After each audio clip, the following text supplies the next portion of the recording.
Portuarias.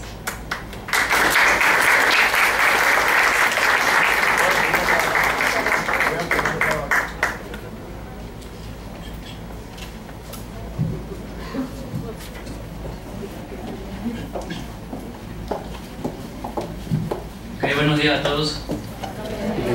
Es un placer para mí estar hoy aquí siendo un estudiante egresado de esta facultad, de esta universidad. Como dice el profesor Santa María, yo inicié en el año 1998 mis estudios en esta facultad.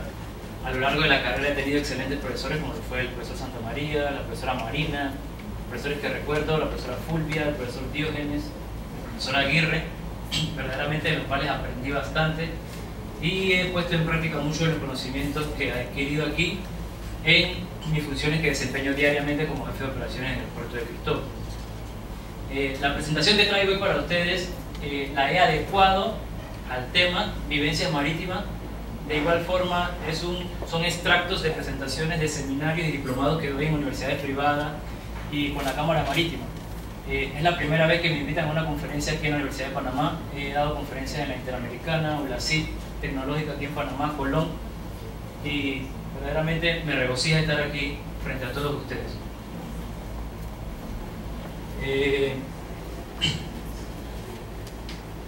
Actualmente Panamá es un país marítimo, somos reconocidos internacionalmente.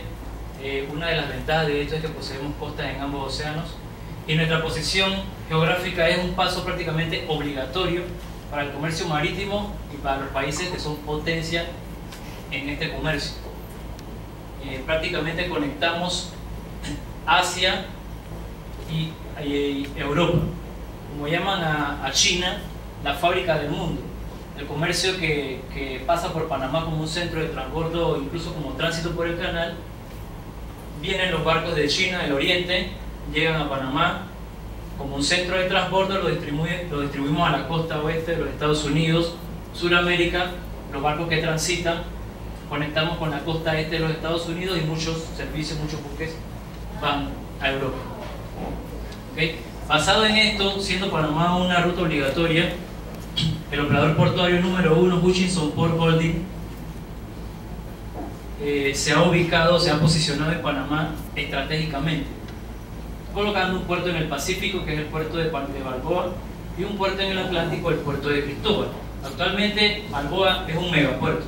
Cuando yo entré en el 2001, siendo un empleado de Panama Ports Balboa, yo era un estibador de operaciones, ahora se lo mostraré en la presentación. En ese entonces me mostraban un puerto que solamente tenía 4 bloques, pero me dieron una charla de inducción que me llamó mucho la atención. Y me mostraban una maqueta enorme en la cual decían que Balboa iba a llegar a ser un megapuerto. Y yo me preguntaba, ¿pero cómo? Si yo estoy viendo solamente tantas cantidades de máquinas, un pequeño patio de contenedores, y era lo que me vendían. Y era verdaderamente lo que yo miraba. Yo cuando entré como estibador de operaciones, mi mamá quería que yo trabajara en una oficina con aire acondicionado y ella esperaba que yo tuviera un salario de 500 más, creo, porque cuando yo empecé a trabajar ella cobraba 450 aproximadamente. Fue como decepción para ella, ella me pagaba la universidad y me pagaba un curso de inglés y yo verdaderamente me gustaba, pero yo no veía en ese momento, yo quiero entrar con $500, yo veía con luces largas, yo veía un megapuerto en un futuro, yo veía que en ese entonces había 3 transportes que me hablaban de 18, actualmente son 25, y verdaderamente ustedes también han visto cómo ha evolucionado Balboa. En 1997 inicia la concesión de Panama Ports Company. En ese entonces los muelles que habían no eran adecuados para las operaciones portuarias. Esto que ustedes ven aquí es Balboa. De repente los que vivían para el oeste, cada vez que pasan por el puente de las Américas pueden percatarse que Balboa es un megapuerto. No es ni la sombra de lo que en 1997 era. En aquel entonces yo era un estudiante sanchista. No sé si alguien aquí del oeste, de La Chorrera. Yo soy egresado de la escuela secundaria Pedro Pablo Sánchez en La Chorrera, me gradué en 1997. Inicié inmediatamente mis estudios universitarios aquí en la Facultad de Administración. En ese año, 1997, cuando me estaba graduando yo de sexto año, iniciaba la fase de desarrollo del puerto de Balboa, la fase 1, valorada en una inversión de $120 millones. En 1998 inicié mis estudios, como lo acabo de mencionar, aquí en la facultad, y entré como estibador de operaciones. ¿Qué es un estibador de operaciones? Es la persona que hace el trabajo difícil a bordo de los barcos. ¿Han escuchado de los jóvenes esos que destrincan y trincan los contenedores, que amarran los barcos, que sueltan mercancía, ya sea con cadenas, con short bar, long bars, buckles, cualquier cantidad de aparejos en este sector marítimo? Bueno, yo entré como un estibador. Yo entraba a las 7 de la mañana, como podía entrar a las 8, 9, 10, 11, 12 de la noche, porque el sector marítimo trabaja 24/7.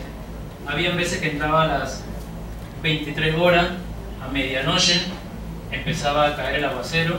Igual, tenía que abordar el barco y realizar la destrinca. Era un trabajo bastante difícil, era una de las razones por las cuales mi mamá, a un principio, quería que renunciara y apenas tenía meses en la empresa. El estibador es el que hace el trabajo pesado. Amarra barco, destrinca y trinca contenedores.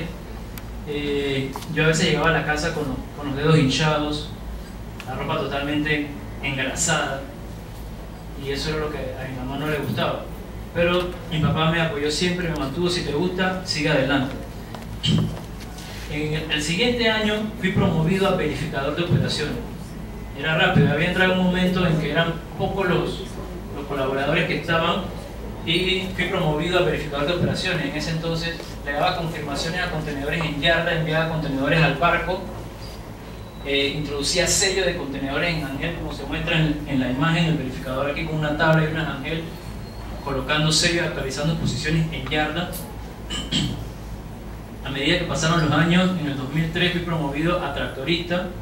Tractorista es la persona que maneja lo que ven en la imagen, un tractor remolque, un tractor automático al cual le colocan el contenedor, ya sea en la grúa pórtica, a llevarlo al patio, y viceversa, con una grúa de RPG del patio al barco.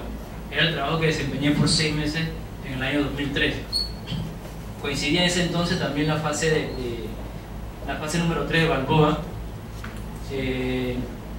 Ya en el 2004 fui nombrado como capataz de operaciones. Ya no era un simple estibador, un simple verificador, ahora era ya un supervisor de los cargos medios, era un capataz, ya tenía una responsabilidad diferente.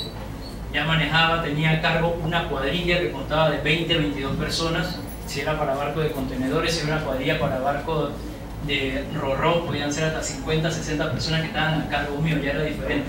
En aquel entonces era el primer capataz de Panama Ports Company que tenía 24 años, era el más joven, y para mí era un poco difícil enfrentar a personas que me doblegaban en edad, me doblaban la edad.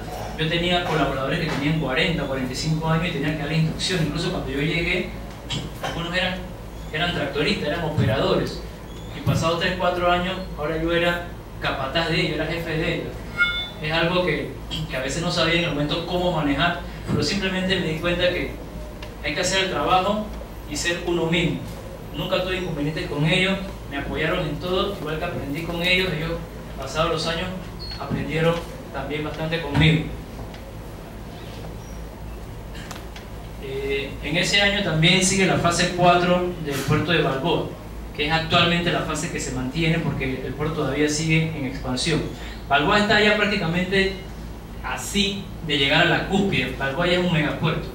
Incluso el plan original eran 22 grúas pórticas, y hace un par de meses adquirieron 3 grúas Super Post-Panamax más, haciendo un total de 25. Lo que ven aquí es una imagen van a ver imágenes de lo que es la fase 4 del puerto de Balboa. Así iniciaba, son imágenes aéreas, vaya ahí pasándolas.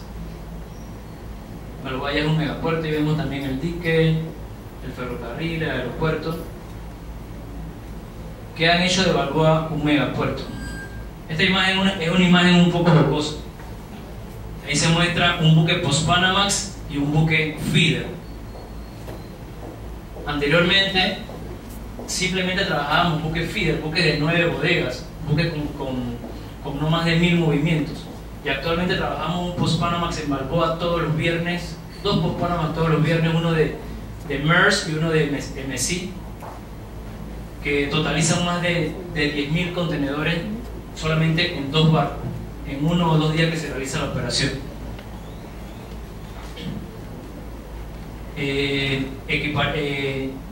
Hacer que estos puertos sean lo que en la actualidad son requiere una inversión grande, han invertido en equipo. Balboa tiene 77 grúas de patio, 25 grúas pórticas, tienen Richthacker, que son máquinas de patio, anti-handler, tractores remolque, montacargas, y esta era una de las maquetas de las cuales le acabo de mencionar que me mostraban en un principio, una maqueta inmensa cuando en aquel entonces solamente eran 3 grúas pórticas que había y 4 bloques de contenedores. Esta es una imagen de Cristóbal, el puerto en el cual actualmente me desempeño. Esta es una imagen que muestra unos muelles que tampoco eran aptos para la operación del contenedor. Este sistema de muelles o este estilo de muelles nosotros le llamamos finger piers, fingers de dedos, por el estilo, muelles espigonales, no muelles lineales como Balboa. Basado en esos muelles, Hutchinson se programó y trató de invertir. Llegaron primero 2 grúas pórticas que actualmente tienen más de 25 años de estar operativas, que es la que muestran en la página, en la parte inferior de la PPT. Luego llegaron 3 grúas pórticas, ya se veían los contenedores en el puerto de Cristóbal. Había un muelle que era dedicado para la actividad de buque de crucero, que verdaderamente desapareció. ¿Y por qué desapareció? Porque era mucho más rentable trabajar barcos de contenedores. El muelle 6, que tenía estructura para buque de crucero, simplemente fue esa estructura demolida completamente y utilizado ese muelle para trabajar barcos de contenedores. Así va creciendo Cristóbal poco a poco. Actualmente tienen 11 grúas pórticas, 34 RTG, 140 tractores remolque, máquinas de patio, Richthacker, top loaders, anti-handler y montacargas. Este era lo que se pensaba en un momento el puerto de Cristóbal: desaparecer todos los finger piers y hacer un muelle totalmente lineal. Pero esta idea fue descartada, desapareció. De repente algunos sepan, o quizás algunos no sepan, Panama Ports Company va a ser su tercer puerto de contenedores aquí en Panamá. Va a ser el puerto Telfer, que va a quedar exactamente acá donde tenemos el muelle 16. ¿Y la Telfer? Exacto. Va a ser el tercer puerto de contenedores de Panama Ports, totalmente lineal, similar a Manzanillo. Va a ser mucho más grande que Cristóbal, con capacidad para 2.5 millones de teus a 3 millones de teus. Cristóbal es un puerto de 1.5 millones. Verdaderamente el puerto de Cristóbal quedó así. Se mantuvieron los finger piers, desarrollaron muelle 10, que es nuestro muelle Super Post Panamax. Tenemos 4 grúas ahí, Super Post Panamax. Es nuestro muelle para atracar buques Post Panamax. Y el estudio que les mencioné de hacer el muelle totalmente lineal desapareció por el proyecto que ya ha empezado los estudios, y dentro de 5 años verán un nuevo puerto en el área de Colón. ¿Ok? Vamos de lleno con lo que son las operaciones portuarias. Como les dije, es un material bastante extenso. He sacado extractos de lo que son seminarios y diplomados que